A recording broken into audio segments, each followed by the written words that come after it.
Alright, ladies and gentlemen, I'm here on the channel doing a news video, so we're going to start with some wrestling here. So, remember Pat McAfee and Michael Cole, you know, they made that bet a few weeks ago. Well, if the New York Knicks win the conference finals, then McAfee wears a full suit on TV. If the Pacers win, then Michael Cole, he'll call an episode of Raw in a tank top. Well, the Pacers won, so Cole lost the bet. As a result, he must call an episode in a tank top. So, there's that. Rikishi, he criticized WWE's booking the World Heavyweight Champion JS on a tag team match at Money in the Bank. I don't know, man. Is it not enough that he's a champion? Like, he's already the top champion on the brand. I mean, while true that he should probably be defending the tag title, or be defending the championship instead of being a tag match, kind of lazy booking to me. But he's been featured heavily, so, I mean, should be worried about how they're booking Jimmy Uso. So, officially main eventing Money in the Bank 2025. John Cena and Logan Paul against Cody Rhodes and Jey Uso. My lord. They're doing everything they can to get people to boo John Cena. It's not working. Logan will continue to get booed. Cena will get the 50-50 he's had since the day he got over. But most people are going to refuse to boo John Cena at this point of his career. My lord, man. So there's one spot that remains in the 2025 Money in the Bank matches. And we have a Money in the Bank qualifier announced for Monday. It's going to be CM Punk, AJ Styles, and El Grande Americano. I've said on my channel, I don't give a fuck about this El Grande character. I would have CM Punk win here just because, I mean, what the fuck else are you going to do with Money in the Bank? So, I would have CM Punk. I know people are going to complain carrying crosses in it, which, with the recent cheers he's been getting, that makes sense, but CM Punk should be in it. Naomi advanced to the Women's Money in the Bank match. And there's for the final spot, the Women's Qualifier. That was announced. Stephanie Vaquer is now officially a member of the Raw roster, so I thought it was going to be like a month till she got up, but no, she's actually going to be on the roster now. So, it's going to be Stephanie Vaquer, Liv Morgan, and Ivy Nile in the last qualifier. I don't know. I mean, I love Stephanie Vaquer. I personally wanted to win this and the briefcase. I think the Worlds Collide pay-per-view is the same day, but I don't think it's going to change anything. I think she's going to be in the match. And I think Roxanne interference is probably what's going to happen. Maybe. I don't know how this storyline's going. I don't know at this point, man. But it wouldn't make... I don't. It would probably make sense with how current storyline's going, but I don't at this point. But I would have Stephanie win. I mean, love her. So via Fightful Select, oh boy. A longtime company employee believed that if WWE does run WrestleMania in Saudi Arabia, it will be later in a year, and will be called along the lines of Super WrestleMania. This sounds like something Vince McMahon would do. I'm sorry. You're telling me Super WrestleMania, and I'm supposed to believe Vince McMahon is somehow behind the scenes or something? I'm sorry, dude. Super WrestleMania. Money is the root of evil. If they do this, it will ruin the prestige of WrestleMania. You're Super WrestleMania.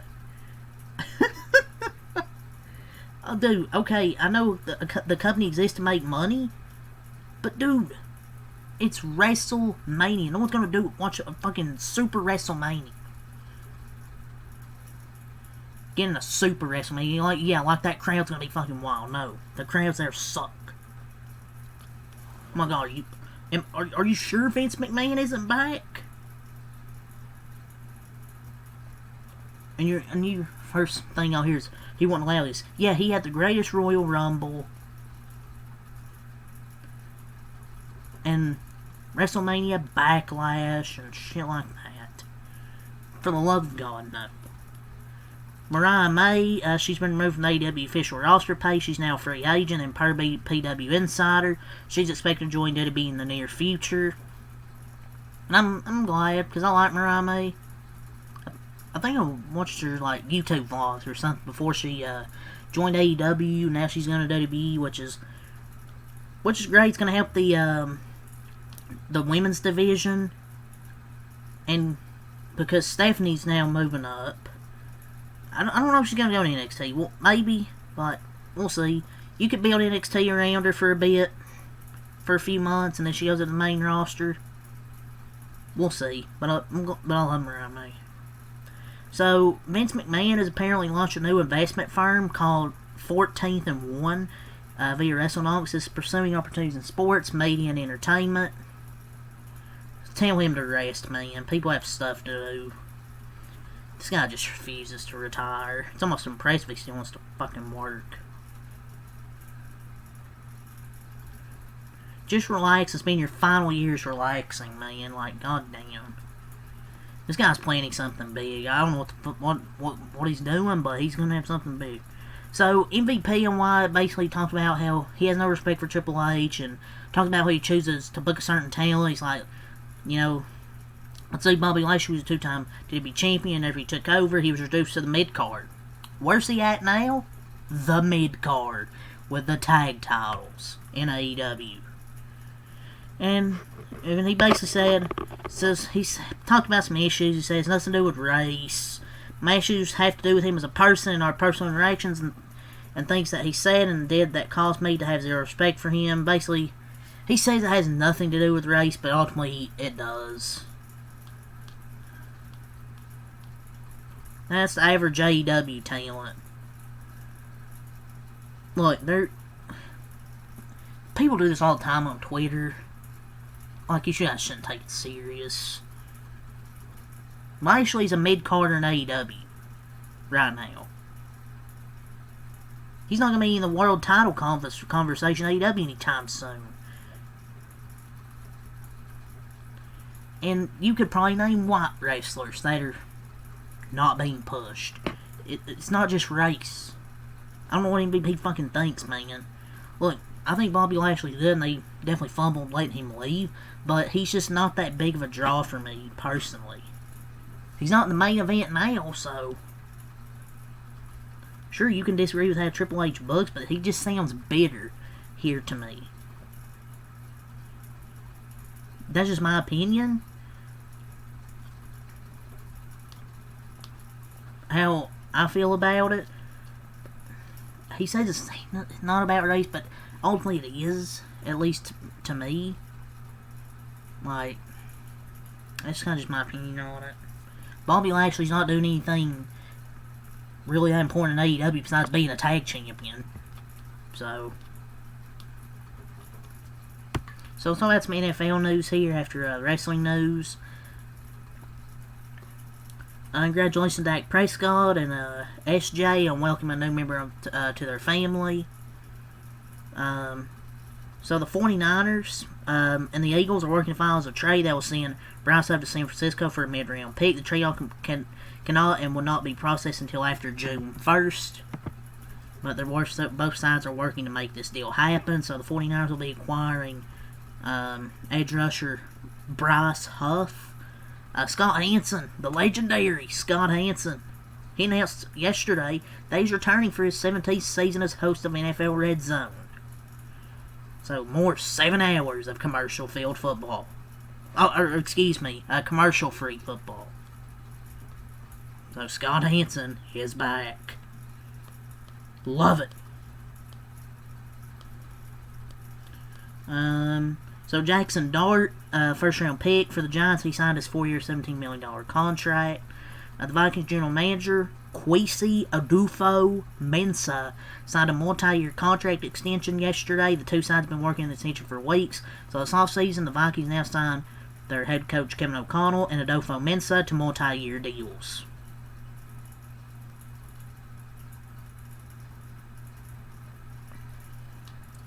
Going down through here.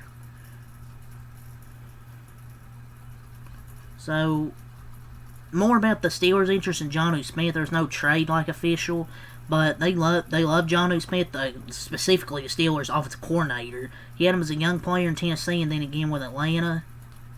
Oh, God. Can't wait to watch him go to the Steelers. But yeah, that's really all I gotta say here for this NFL portion of the news. So some NASCAR news here a little bit. NASCAR says the aging Allmendinger team made an adjustment to split after pre-qualifying tech yesterday, so they'll start the rear of the field. They lose their pit selection. They must do a stop and go after taking the green flag. Their car chief has been ejected and had his hand card confiscated. So that's a penalty there for the Allmendinger team. Something on the splitter. Gosh, you gotta be stupid to do that on fucking pit road. So Denny Hamlin's baby boy is due tomorrow. He said yesterday afternoon he will not race if the baby arrives in that race window because that's his priority. But he's not determined yet what time his decision deadline will be tomorrow. So that's something to see. I mean, don't blame him.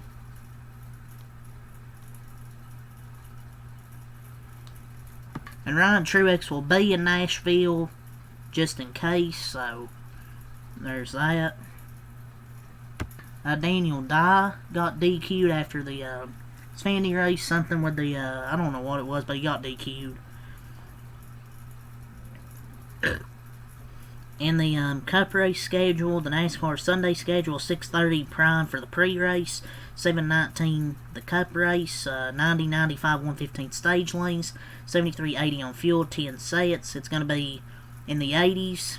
70s in the night. It's going to be 60% chance of rain during the day, but after 6 p.m. it's going to be a 20% chance of rain. And it'll probably take about 45 minutes to an hour for the track to dry. What is really helpful with Nashville is all concrete, at least the racing surface, so concrete dries up faster than asphalt, so it should help. I mean, it probably will take an hour if there is still rain. So yeah, there's that for the NASCAR portion. So the Denver Nuggets are the favorites to land Trey Murphy III per Bovada official. That'll be a good pickup there, man. Pascal Siakam won the Eastern Conference Finals MVP. Knicks players and coaches, they reported frustrated towards Karl Anthony Towns with his defense habits. This came out probably an hour or two after the game. Not even 2 hours. You know, Knicks players made comments all season about poor communication causing their inconsistencies, behind the scenes with Karl Towns. Putting a hit piece about 2 hours after the game, or not even 2 hours after the game, is not great. When Brunson had the worst game of his life of the season on the line, you're not going to have a hit piece on him. I'm not saying hit piece on either of these guys, but if you're going to do one Karl Towns, you got to keep consistent doing one Jalen Bronson. But it's clear to the Knicks who their number one guy is. Dallas Mavericks are favorites to land Herb Jones. The Nets and Pistons are expected to show interest in Karis LeVert. The Orlando Magic are a team to watch for Nickeil Alexander-Walker. The Jane Doe who's accusing Zion Williamson of rape and years of abuse is reportedly seeking up to $50 million. We'll see. There, he's accused of rape. Detroit Pistons are expected to show interest in a stretch big such as Miles Turner or Naj Reid.